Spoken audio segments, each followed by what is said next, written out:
আমাদের রিয়াকশানটা দেখেই বুঝতে পারছো স্যান্ডউইচটা মোটেও অতটা ভালো ছিল না। তো hello friends, welcome to my mini blog.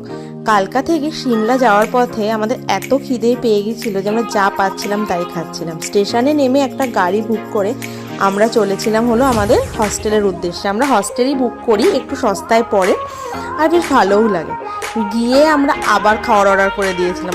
Zomato থেকে খাওয়ার অর্ডার করে থালিটা নিয়েছিলাম। দেখো অনেকটাই কোয়ান্টিটির খাবার ছিল আর টেস্টও ভালোই ছিল। আসলে খিদে এতটা ছিল যে যাই ছিল তাই আমাদের ভালো লাগছিল। তাও খাওয়া দাওয়ার পরে আমরা সবাই রেডি হচ্ছিলাম যেহেতু মেলে যাওয়ার জন্য, আর রেডি হয়েও গেছি তাড়াহুড়ো করে।